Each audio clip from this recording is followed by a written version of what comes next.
నల్లగొండ జిల్లా మాడులపల్లి మండలం చెరువుపల్లి విజయలి ఒక బీఆర్ఎస్ లీడర్ గవర్నమెంట్ ఉన్నాక ఒక లీడర్ కలుపుకొని నా 219 గజాలు ఇల్లు కలుపుకున్నాడు. గత ఎమ్మెల్యే ఉండగా కంచెల భూపాలరెడ్డి ఉన్నప్పుడు పోతే అతను నాకు సపోర్ట్ చేయలేదు.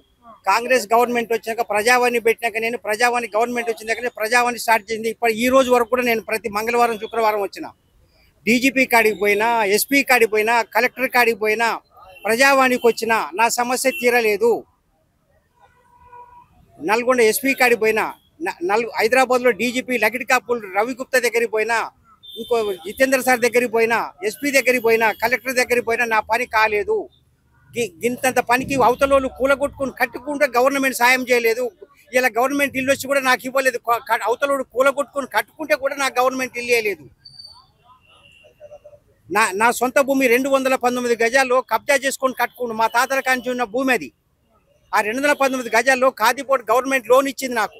ఖాదీపోర్ట్ లోన్ ఇచ్చాక కూడా అవతలోడు కట్టుకుండు. ఇంటి ముందర 2 గుంటల జాగు ఉంది. ఆ 2 గుంటల జాగు కూడా అతను గడ్డాం పెట్టుకుంటూ ట్రాక్టర్ పెట్టిండు, బర్రెలు కట్టేసుకుని ఏమనంటే మీదికి వచ్చి కొడతాడు ఆయన. మేము ఎవరు చెప్పుకోవాలి సార్? గవర్నమెంట్ వచ్చి కూడా ఇలా పోనీ మంత్రి లేడు. నేను సుజాత మేడం దగ్గర పోయినా, కాలువ సుజాత మేడం దగ్గర, దివ్య మేడం దగ్గరకు వచ్చిన, డీజీపీ కాడికి పోయినా, కలెక్టర్ దగ్గరికి పోయినా, 3 కలెక్టర్లు మారిండ్రు. ఇప్పుడు వచ్చిన త్రిపాఠి మేడం వచ్చింది, కోర్టుకు పోమన్నది. కోర్టుకు పోవడానికి మీరు కావాలా సార్? నేను పోతా కదా. కోమటిరెడ్డి వెంకటరెడ్డి స్టాంప్ వేసి కలెక్టర్ని కలవండు. కలెక్టర్ పక్కకు పెట్టింది. అక్కడ కూడా పోయినా నేను. అరే కలిసిన సార్, నేను స్టాంప్ వేసి చూసిన పేపర్ కూడా చూపిస్తాను మీకు. నేను అక్కడ శ్యామల కిరణ్ కుమార్ రెడ్డి ఎంపీ గారి దగ్గరికి గాంధీ భవన్ ఉంటే అక్కడికి కూడా పోయినా నేను. కలెక్టర్ ఫోన్ చేసి, ఎస్పీ ఫోన్ చేసి, ఎస్పీ గారు ఏం చేస్తుండు, అవతల ఉండు బాబు నీకు లెటర్ ఇస్తే ఆ లెటర్ తీసుకుపోయి పిఎస్కి ఇచ్చిన మాడులపల్లి కాడ. మేము ఏం చేయాలి, మేము రావాలన్నా కూర్చేసుకొని కూర్చొని కూలగొట్టాలనే కాడికి వచ్చింది. ఇక ఏం చెప్పాలి చెప్తారు నా బాధ. అరే ఎంఆర్ఓ అయిండు, కలెక్టర్ అయిండు, డిప్యూటీ అందరూ అయిపోయారు సార్. ఏం లేదు, టోటల్ ఇక నేనే మిగిలిన. ఏమైనా ఈ వీడియోలు కూడా 5-6 సార్లు మాట్లాడినా. ఇక్కడికి వచ్చి 10 దిక్కులు మాట్లాడినా. వీళ్ళు కూడా ఏం చేయలేదు. వీడియో వాళ్ళు కూడా మాట్లాడిపించుకోవడం వరకే. నా బాధ చెప్పుకుంటూ సార్ నేను. చెప్పండి అమ్మా, ఎక్కడి నుంచి వచ్చారు? మీ సమస్య ఏంటి? మాది ఖమ్మం జిల్లా సారు, సత్తుపల్లి మండలం, కాకరపల్లి గ్రామం. మా సమస్య అనేది సార్, నేను అమ్మవారి టెంపుల్ కట్టేశారు, అంటే కనకదుర్గమ్మ గుడి కట్టా. కనకదుర్గమ్మ గుడి 2006లో కట్టించా సార్. నేను 2006లో కట్టించి ఎవరిని కూడా నేను రూపాడుకోకుండా సొంతం కట్టి, ఒక తాత మాత్రం అమెరికాలో జాబ్ చేస్తుండో ఆ సారుకి అమ్మవారికి శిఖరము, పారి గోడ, డిల్స్ మొత్తం కట్టించారు. వాటర్ వచ్చే ప్లాన్ కూడా చేశారు. చేస్తే గుడికి భక్తులు వస్తున్నారు సార్. అన్నం తినడానికి ఇబ్బంది పడుతున్నారు. అంటే దసరా వచ్చినప్పుడు, కార్తీక మాసం వచ్చినప్పుడు అన్నదానం పెడుతుంటారు కదా సార్. వర్షం వచ్చినప్పుడు ఇబ్బంది పడుతున్నారని నేను అన్నదానానికి షెడ్ వేస్తుంటే పీకేస్తున్నారు. నువ్వు అన్నదానానికి షెడ్ వేయొద్దు. ఎవరు వాళ్ళు అలా చేస్తుంది? ఇక ఏరే పార్టీ వాళ్ళు సార్. నేను పేర్లు అయితే చెప్పను. ఏరే పార్టీ వాళ్ళు నా కులస్తులే. నేను ఒక్కదాన్ని సార్ పోరాడేది. మా ఆయన గారు ఆవులు అమ్మటి వెళ్తాడు, నా కొడుకేమో పెట్రోల్ బంకులో చేస్తాడు, నేను గుళ్ళో ఉంటా. ఎక్కడ ఏరియా? ఎక్కడ? ఎన్ని స్థలం? కాకరపల్లి గ్రామం సార్. మొత్తం ఎంత ఉంటుంది స్క్వేర్? 10 కుంట్లు. 10 కుంట్లు, 2 కుంట్లు గుడి కట్టేశారు.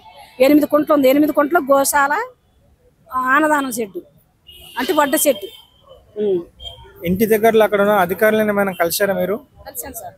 ఎమ్మెల్యేని కలిసా, తర్వాత కలెక్టర్ గారిని కలిసా, తర్వాత ఎంఆర్ఓ గారిని కలిసా, ఆర్ఏ గారిని కలిసా, అందరినీ కలిసి ఎమ్మెల్యే గారు వచ్చారు, మేడం గారు వచ్చారు.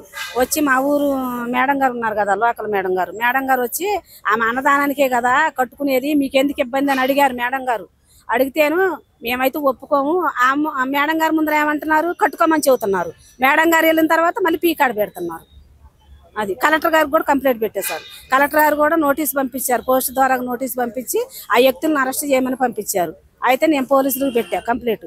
పెట్టిన తర్వాత పోలీసు వారు వచ్చారు. వస్తేను పలానా వ్యక్తి మరి ఏమైనా షికారు చేస్తున్నారో, గుడి కదా అంత షికారు చేయటం ఏంటంటే, అంటే పెద్దోళ్ళు ఉంటారు కదా సార్, వాళ్ళు ఏమన్నారంటే మేము మాట్లాడుతాంలే, సరి చేస్తాంలే అన్నారు.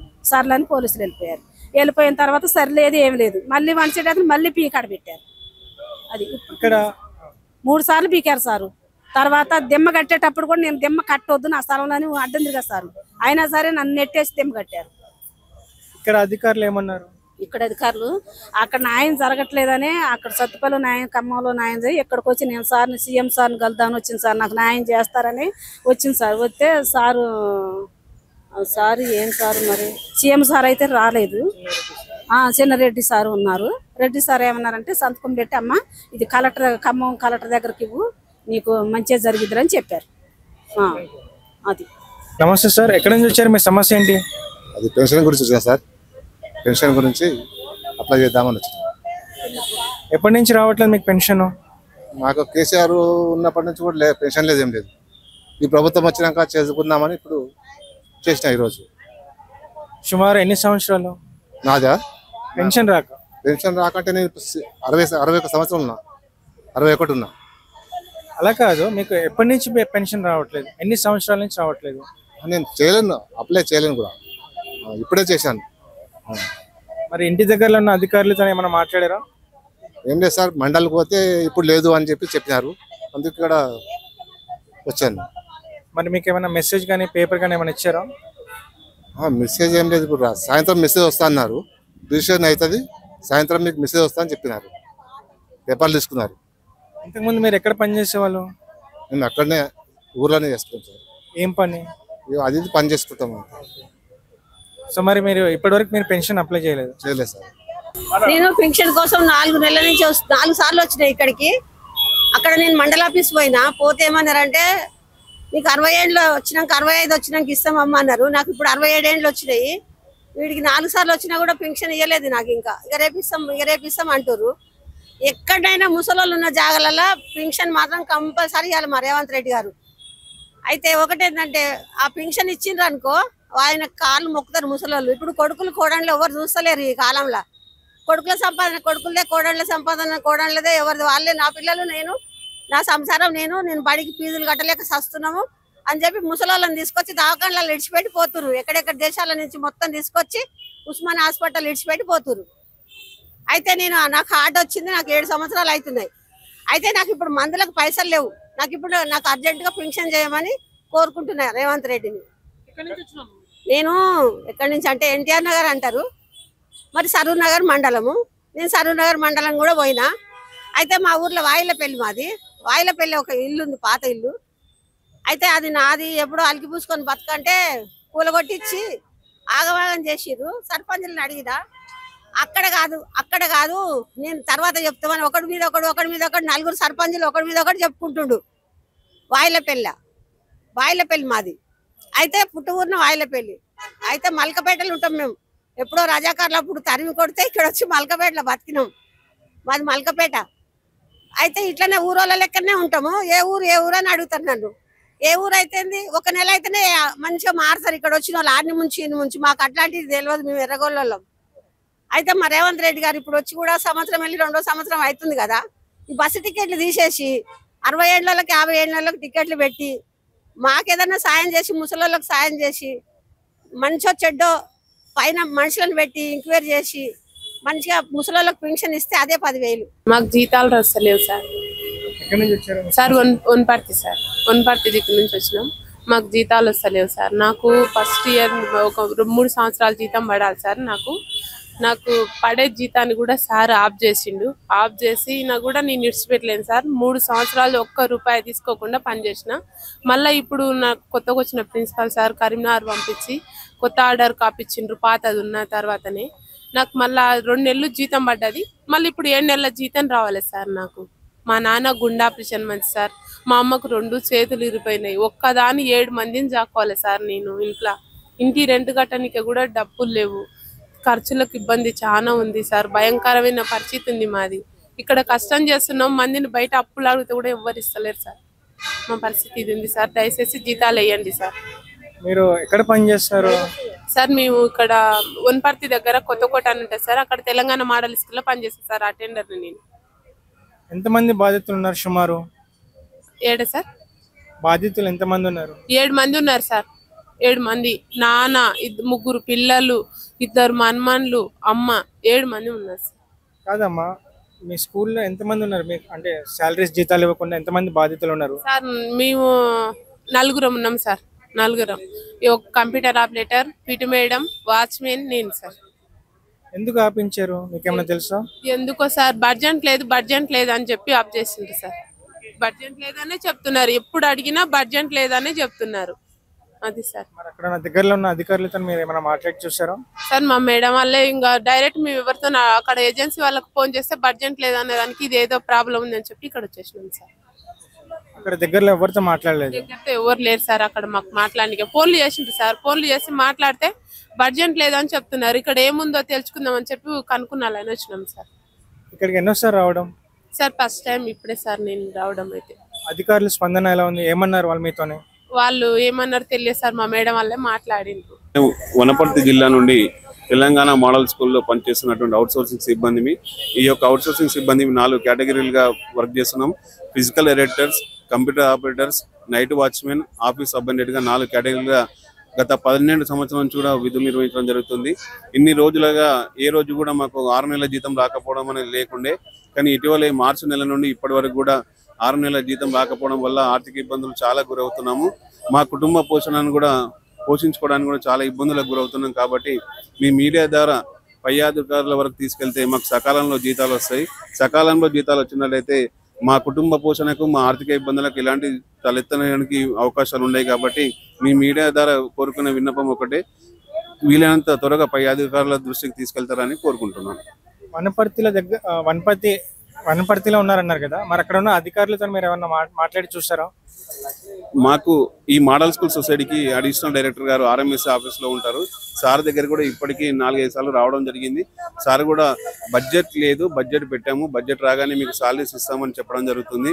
కానీ 6 నెలల నుంచి సాలరీస్ రాకపోవడం చాలా ఇబ్బందులకు, మనోవేదనకు గురి చేయడం జరుగుతుంది. చాలా మంది కూడా తక్కువ జీతాలు మాకు వచ్చేది, తక్కువ జీతాలు, ఆ తక్కువ జీతాలు కూడా సకాలంలో రాకపోవడం వల్ల చాలా అంటే చాలా మనోవేదనకు గురవుతున్నాము. అందుకోసమని ఈ రోజు ప్రజావానికి రావడం జరిగింది. గౌరవ చిన్నారెడ్డి సార్కి కూడా రిప్రజెంటేషన్ ఇవ్వడం జరిగింది. సార్ కూడా పై అధికారుల దృష్టికి తీసుకెళ్లి మీకు అతి త్వరలోనే జీతాలు వచ్చే విధంగా చేస్తానని మాకు హామీ ఇవ్వడం జరిగింది.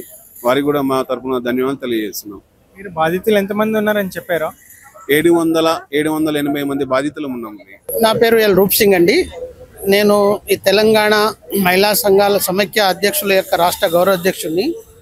ఈరోజు రాష్ట్ర ప్రభుత్వానికి ఈ రాష్ట్ర మహిళా సంఘ సమైక్యల అధ్యక్షుల తరపున ఒక రిప్రజెంటేషన్ చేయడానికి రాష్ట్ర కమిటీగా ఇక్కడికి వచ్చాము. అంటే ప్రధానంగా వీళ్ళందరూ కూడా అటు గ్రామీణ ప్రాంతాల్లో ఇటు పట్టణ ప్రాంతాల్లో మహిళా సంఘాలను ఏర్పాటు చేసి వాళ్ళలో పొదుపు అలవాట్లను నేర్పిస్తూ ఆ సంఘాలను రుణాలు ఇప్పించి రికవరీ చేస్తూ ప్రభుత్వం యొక్క స్కీములను మహిళలతో పాటు యావత్ సమాజానికి మరి ప్రచారం చేయడంలో కీలక పాత్ర పోషిస్తూ ఉంటారు. వీళ్ళ దగ్గర 15 నుంచి 30-40 సంఘాల సభ్యులు, రాష్ట్ర వ్యాప్తంగా 24,000 మంది మహిళా సంఘాల అధ్యక్షులు ఉంటారు. వీళ్ళ చేతిలో 65 లక్షల మంది మహిళా సంఘ సభ్యులు ఉంటారు. వాళ్ళందరికీ ఆర్థిక పురోగతి చైతన్యాన్ని నింపుతూ ప్రభుత్వం యొక్క పథకాలను అమలు చేయడంలో అత్యంత కీలకంగా పనిచేస్తుంటారు. కాకపోతే ప్రభుత్వ పరంగా వీళ్ళకి ఎటువంటి ఆదాయపరమైనటువంటి ప్రత్యేక సపోర్ట్స్ కానీ లేకపోతే గౌరవ వేతనాలు కానీ వీళ్ళకి లేకపోవడం వల్ల వీళ్ళు మరి మేము అనేక సంవత్సరాలుగా సేవలు చేస్తూ మరి పనిచేస్తూ ఉన్నాము. మాకు ప్రభుత్వం కనీసం మమ్మల్ని గుర్తించి 10,000 రూపాయలు గౌరవ వేతనం అమలు చేయాలనేది ఒక విజ్ఞప్తి చేశారు. దాంతోపాటు ఇవాళ ప్రభుత్వం వీళ్లకు బ్యాంకుల ద్వారా కానీ శ్రీనిధి నిధుల ద్వారా కానీ 20 లక్షల రుణాలు తీసుకునేటువంటి వెసులుబాటు కల్పించారు వాళ్ళ యొక్క వ్యాపారాలను పట్టి. అది 20 లక్షల రుణం తీసుకుంటే కేవలం 5 లక్షలకు మాత్రమే వడ్డీ లేని రుణాలకు అవకాశం కల్పిస్తున్నారు. మిగతా 15 లక్షలకు వీళ్ళు నార్మల్ వడ్డీ రేట్లు చెల్లించడం ద్వారా బ్యాంకులలో ఆ వడ్డీతో పాటు కాస్త లేట్ అయినా లేకపోతే డాక్యుమెంటేషన్ ఛార్జ్ అయినా సర్వీస్ ఛార్జ్ అని రకరకాల పేరుతో అధిక వడ్డీలు చేస్తున్నటువంటి పరిస్థితి ఉన్నది. అందుకని 5 లక్షలకు కాకుండా 20 లక్షల వరకు వడ్డీ లేని రుణాలు ఇవ్వాలనేది వాళ్ళ రెండో డిమాండ్. వాటితో పాటు మరి ప్రభుత్వం ఏ కార్యక్రమానికైనా మహిళలను సమీకరించాలన్నా లేకపోతే ఇతర సమాజాన్ని సమీకరించాలన్నా మేమే చేస్తాము, ఆ సమీకరణల్ని మేమే చేస్తాం, కానీ మేము చేస్తున్నట్టు ఎక్కడ కూడా గుర్తించే పరిస్థితి లేదు. అందుకని తప్పనిసరిగా మమ్మల్ని కూడా గుర్తించాలనేటువంటి డిమాండ్ ఇవాళ ప్రభుత్వానికి ఇవ్వడం జరిగింది. దాంతో పాటు 10 లక్షల రూపాయలు ఒక సంఘానికి లోన్ ఇప్పిస్తే పై అధికారులు 10,000 రూపాయలు తీసుకుంటూ ఉన్నారు వీళ్ళ దగ్గర. అలాగే 20 లక్షలు ఇప్పిస్తే 20,000 తీసుకుంటున్నారు. ఒకవేళ ఇచ్చేలేని పరిస్థితి ఉంటే రుణాలు ఆలస్యం చేపించి వాళ్ళు ఇచ్చేదాకా ఇచ్చే పరిస్థితి కల్పించేటువంటి పరిస్థితి ఉన్నది. ఈ రకంగా ఇటు హైదరాబాద్లోనూ రాష్ట్ర వ్యాప్తంగా ఈ పై అధికారులు ఉన్నటువంటి వాళ్ళు చాలా వేదనలు గుప్పుతున్నారు. వాళ్ళ మీద చర్యలు తీసుకోవాలి, మాకు న్యాయం చేయాలనేటువంటి డిమాండ్లు మరికొన్ని డిమాండ్లతోని ఈరోజు రాష్ట్ర ప్రభుత్వానికి మెమోరాండం ఇవ్వడం జరిగింది. మీరు ఇంతకుముందు అధికారులు ఏమైనా కలిసి మీ సమస్య చెప్పుకున్నారో? ఇది మొదటిసారి రాష్ట్ర కమిటీగా రాష్ట్ర వ్యాప్తంగా ఉన్నటువంటి SLF ప్రెసిడెంట్స్ అందరూ ఒకే దగ్గరికి వచ్చి ఒక గ్రూప్ కింది ఒక సంఘాన్ని ఏర్పాటు చేసుకొని మొదటిసారిగా ఈరోజు రాష్ట్ర ప్రభుత్వానికి ఈ మెమోరాండం ఇచ్చాం. ఇక్కడికి వచ్చిన సందర్భంలో కూడా మీకు సెర్పు CEO ఉన్నటువంటి దివ్య మేడం గారు చాలా మీ సమస్యల పరిష్కారం చేయడానికి ఎప్పుడు నిరంతరం కృషి చేస్తుంటారు. మీరు తనకు వెళ్ళి కలవాలని చెప్పి ఎండార్స్మెంట్ చేసి చిన్నారెడ్డి గారు నేను తనకు చెప్తాను మీరు వెళ్ళండి అని మాత్రం సమాచారం ఇచ్చారు. ఇంతకుముందు ఏ అధికారిని కలవలేదు. ఇది మొదటిసారి సమైక్య అధ్యక్షులుగా రాష్ట్ర వ్యాప్తంగా ఇది మొదటిసారి ప్రయత్నం.